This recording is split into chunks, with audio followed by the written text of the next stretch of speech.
Bienvenue à la capsule 3.4 sur le concept de logarithme. Pour commencer, il faut dire que le logarithme, c'est l'opération mathématique qui est la réciproque de l'opération exponentiation.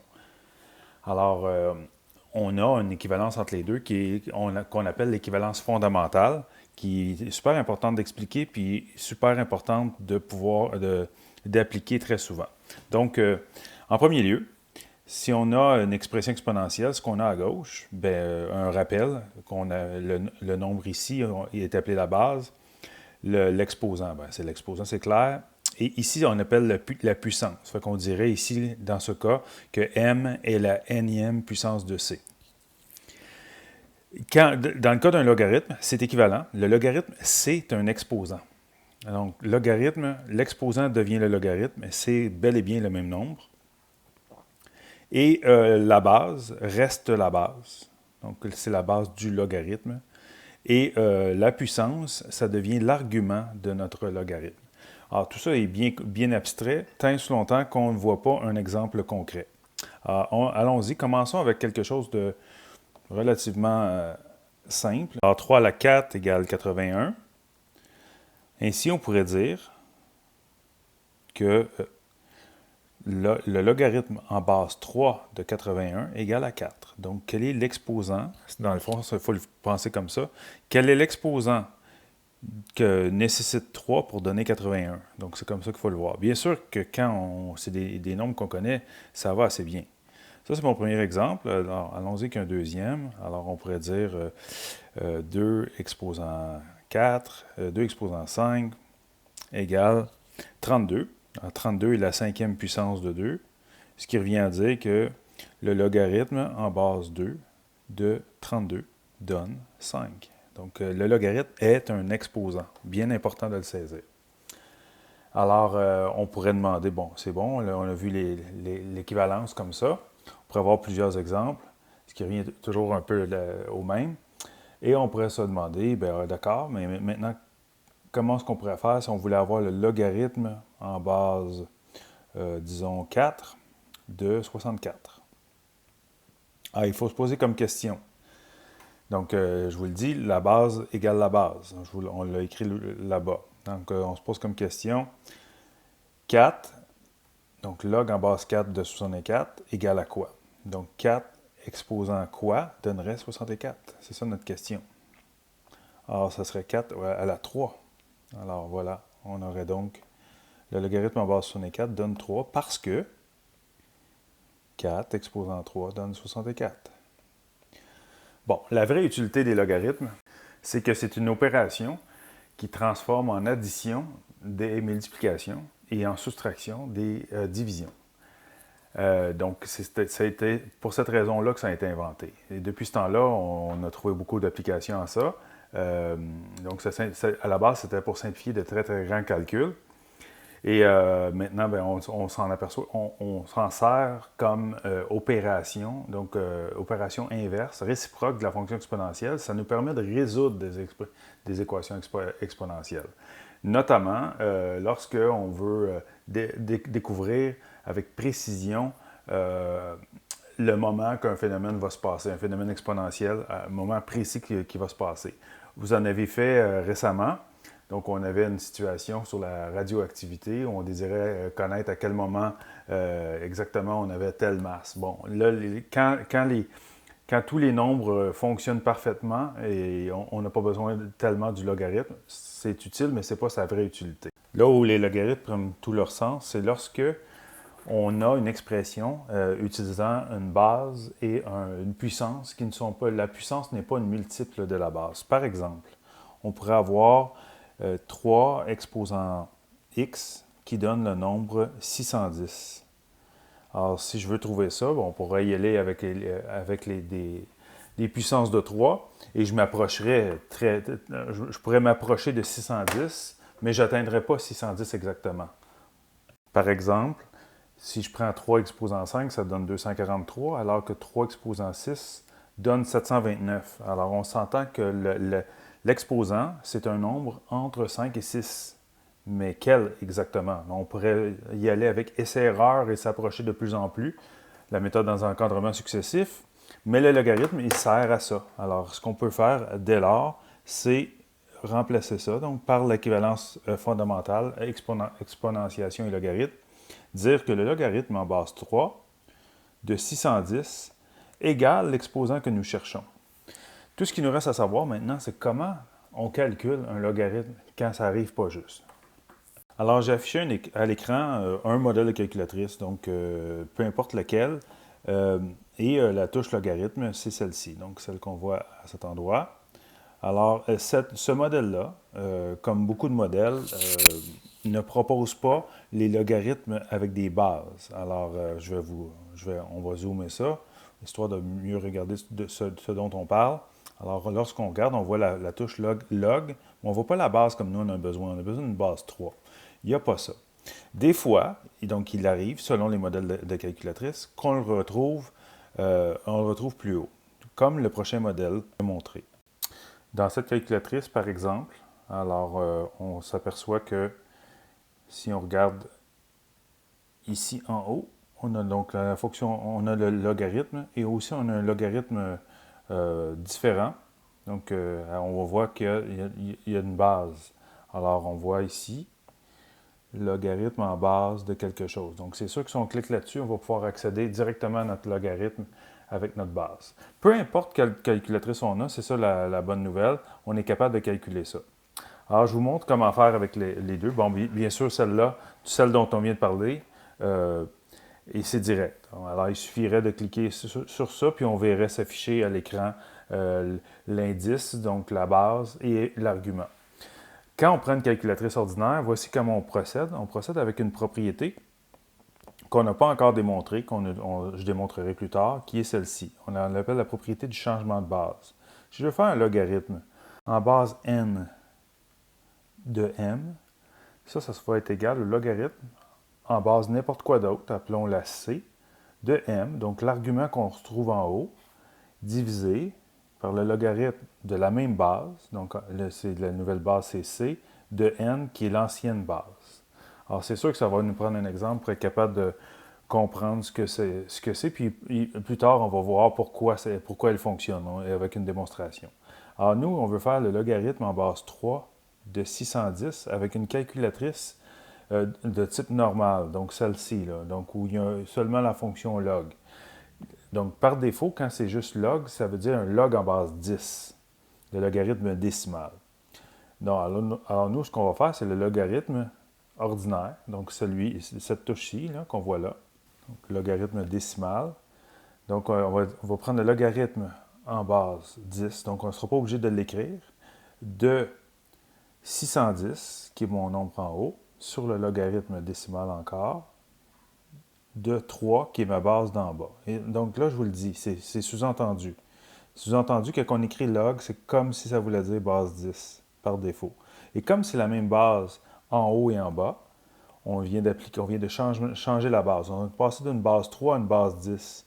On a fait le logarithme en base 10 de 610, le logarithme en base 10 de 3, ça va donner précisément ce qu'on a à gauche. Alors, on calcule ça. Log de 610 divisé par log de 3. Ce qui va nous donner, qui me donne à ma calculatrice, environ 5,8378, si j'arrondis à 4 chiffres après la décimale. Bon, si j'arrondis pas, je garde le nombre que j'ai dans ma calculatrice en ce moment, bien là, je peux vérifier si mon résultat est valable. C'est-à-dire, est-ce que c'est vrai que 3, exposant ce nombre que je viens de trouver, c'est-à-dire le log en base 3 de 610, celui que je viens de calculer, est-ce que c'est vrai que ça va me donner 610? Alors, gardez votre nombre dans votre calculatrice et faites 3 exposant ce nombre. Exposant answer, si vous l'avez sur votre calculatrice. Donc, par exemple, sur cette calculatrice ici, j'irai faire alpha, parce que c'est vert, et answer est là. Donc ça veut dire qu'on garderait le résultat dans la calculatrice. Donc, 3 exposant answer me donne précisément 610. Bien sûr, c'est supposé fonctionner. Alors, on voit comment fonctionnent les logarithmes. Donc, ça nous permet d'obtenir l'exposant. Donc, un logarithme, c'est un exposant. Passons maintenant aux propriétés des logarithmes. Alors, je reviens à la base, donc l'équivalence logarithmique exponentielle. La base de l'expression exponentielle reste la base dans l'expression logarithmique. L'exposant, c'est celui qu'on appelle le logarithme. Donc ça, c'est le logarithme en base C de m, donc où m était la puissance et maintenant ça devient l'argument.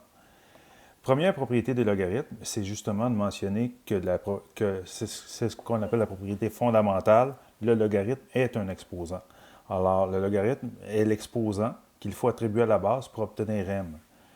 Alors, on peut toujours, c'est l'opération réciproque. Par exemple, allons-y avec 3 exposant 5 qui nous donne 243. Donc, 243 est la cinquième puissance de 3.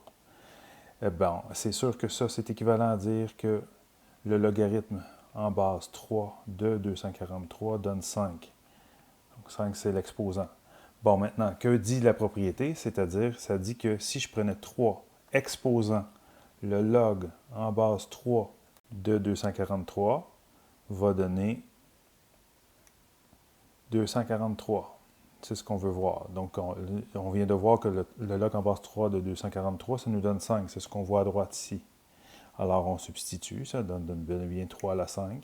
Et on sait que ça nous donne 243. Bref, on voit bien, avec un exemple, que le log en base 3 de 243 donne bel et bien 243. Donc, c'est l'opération réciproque. Ce n'est pas une preuve, c'est seulement un exemple. La démonstration arrivera dans la prochaine capsule. Première propriété. Maintenant, deuxième propriété. Élément absorbant. Donc, encore une fois, si on utilise l'équivalence exponentielle logarithmique, ça s'explique facilement. Donc, ça dit que le log de n'importe quelle base possible, de 1, dès que l'argument est 1, ça va nécessairement donner 0. C'est naturel parce que, regardez, si on prend le log en base, disons, on va se prendre un exemple, là, je vais y aller avec la base 2, de 1, ben voici ce que ça vaut. Donc, cela est équivalent à dire, donc disons que c'est le nombre n, je ne le connais pas. Donc, c'est équivalent à dire que 2 exposant n donne 1. Mais quelle puissance, quel exposant on attribue pour que ça donne 1? Cet exposant-là doit être 0. Alors voilà, donc c'est tout simple. C'est comme si on disait que de n'importe quoi, C exposant 0 donne toujours 1. Cela est équivalent à dire que le log en base C de 1 donne 0. C'est ce qu'on vient de voir. Donc, pas plus compliqué que ça. Élément absorbant. Troisième propriété. Un log dont la base et l'argument sont les mêmes va toujours donner 1. Encore une fois, ça s'explique très aisément avec l'équivalence fondamentale exponentielle logarithmique, parce que ça veut dire que C exposant 1 donne l'argument C. Un exemple plus concret peut-être, donc le log en base 3 de 3 donne un n, disons que c'est n, et que là on le change. On dit donc que c'est 3 exposant n qui donne 3. Que vaut n pour que 3 exposant n donne 3? Bien sûr, n vaut 1. Élément neutre. Quatrième propriété. Là, on commence à jouer avec des propriétés qui sont moins intuitives et qui ont qui expliquent pourquoi les logarithmes sont si intéressants. Donc, beaucoup plus à l'époque, avant que la calculatrice existe, pour faire de très longs calculs. Alors, le logarithme d'un produit de facteurs égale la somme des logarithmes. Alors, le logarithme est une opération mathématique qui transforme une multiplication en une addition. Encore une fois, on va y aller avec un exemple. La démonstration suivra lors de la prochaine capsule. Allons-y avec le logarithme en base 5 de 125. Alors, rappelez-vous que le logarithme est un exposant. Quel est l'exposant nécessaire qu'il faut mettre à 5? 5 exposant quoi donne 125? Alors, la réponse, c'est 3. Parce que 5 fois 5, 25 au carré. Et ensuite, encore fois 5 donne 125. Alors, ça, on sait que ça donne 3. Maintenant, si on l'écrit sous la forme d'un produit, le logarithme en base 5 de 125, on peut dire que le logarithme en base 5 de 125, c'est égal à le logarithme de 5 fois 25. parce que 125 égale 5 fois 25. Et si j'utilise la propriété, cela m'amène à dire que c'est logarithme en base 5 de 5 plus le logarithme en base 5 de 25. Le logarithme en base 5 de 5, on sait que le logarithme d'une base, quand la base et l'argument sont les mêmes, ça donne 1. Puis le logarithme en base 5 de 25, quel est l'exposant qu'il faut donner à 5 pour donner 25? C'est 2.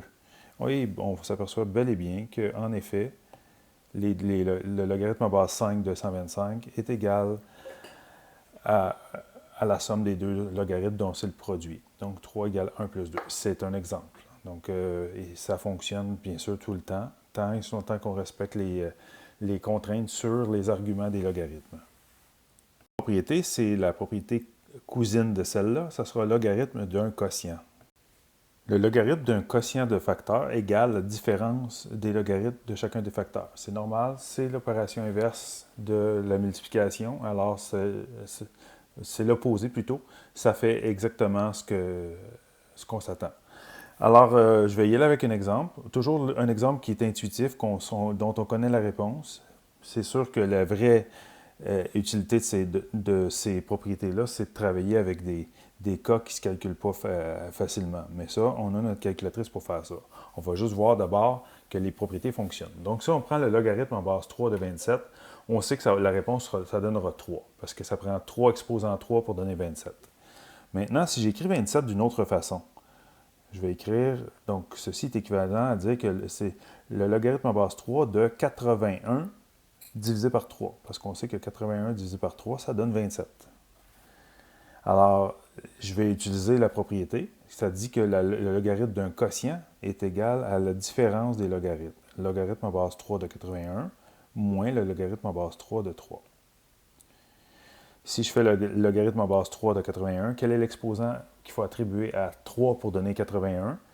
Ça va donner 4, parce que c'est 3 exposant 3, ça donne 27. Encore fois 3 pour donner 81. Donc voilà 4.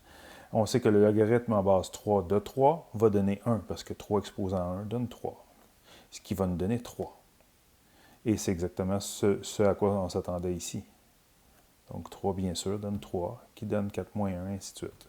Donc la propriété fonctionne. C'est un petit exemple pour illustrer comment on travaille avec ça. Évidemment, c'est beaucoup plus utile de travailler dans un cas comme celui-ci. On pourrait dire le logarithme en base 2 de 25 tiers. Et là, on dirait que c'est le logarithme en base 2 de 25 moins le logarithme en base 2 de 3. Et on pourrait le travailler à la calculatrice, quoique la calculatrice peut déjà le faire comme ça. Donc, c'est surtout lorsqu'on va vouloir travailler algébriquement les expressions que ces propriétés-là vont nous être très utiles. Sixième propriété, elle aussi, elle fait le miroir un peu de celle qu'on utilise, puissance d'une puissance pour les propriétés des exposants. Vous verrez que toutes les propriétés des logarithmes ont une contrepartie dans les exposants, bien sûr. Alors, le logarithme d'un nombre élevé à un certain exposant égale le produit de cet exposant par le logarithme du nombre. Alors, logarithme en base c de m exposant n, on met le n en avant. Donc, ça devient un coefficient du logarithme. Un exemple. Alors, allons-y avec le logarithme en base 2 de 4 exposant 3. Alors, 4 exposant 3, ça donne 64. Donc là, juste pour les bénéfices du calcul, logarithme en base 2 de 64. Ça serait équivalent à ça, d'accord? Et quel est l'exposant que ça prend qu'il faut attribuer à 2 pour donner 64? Ça nous prendrait 6. Log en base 2 de 64 donne 6 finalement. Voilà, je mets ça de côté pour l'instant, puis là, je vais utiliser cette fois la propriété telle que présentée. Alors, log en base 2 de 4 exposant 3 devient 3 devient le coefficient. 3 va multiplier le log en base 2 de 4. Maintenant, le log en base 2 de 4, quel est l'exposant qu'il faut attribuer à 2 pour donner 4? On sait que c'est 2. Alors, ceci va donner 2. Alors, et 3 fois 2, bien, ça donne 6. Bel et bien ce à quoi on s'attendait.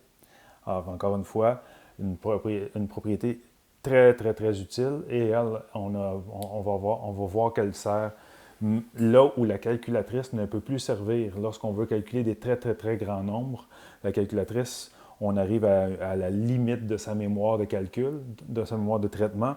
Et avec les propriétés des logarithmes, l'astuce qu'on va pouvoir utiliser, c'est de travailler avec des multiplications toutes simples alors que les nombres sont immenses. Il nous reste une dernière propriété à voir et c'est en même temps la première que je vous ai montrée.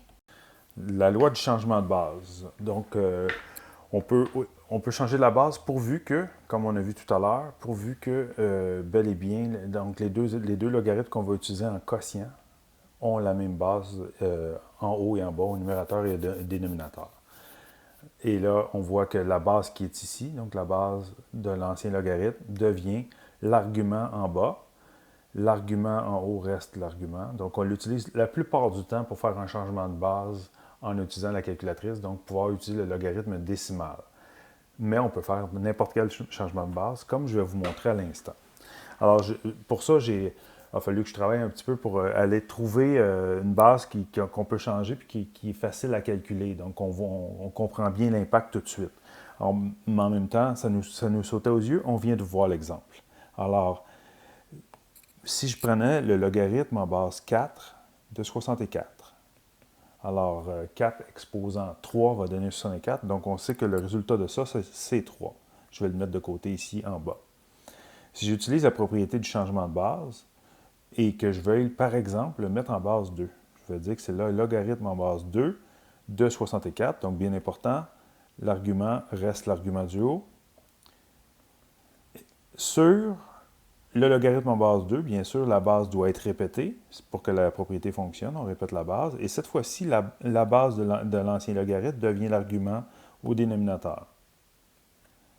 Alors donc, j'ai choisi deux bases qui sont compatibles. Donc, on va pouvoir travailler de façon exacte les logarithmes sans recours à calculatrice.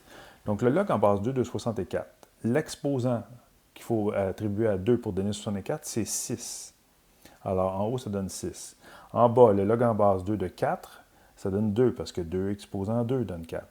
6 divisé par 2 donne bel et bien 3, ce à quoi on s'attendait. Ça illustre comme quoi le changement de base, ça fonctionne bien. Bon, les démonstrations de ça, comme je vous disais, vont attendre dans la prochaine capsule. C'est tout pour cette petite capsule théorique.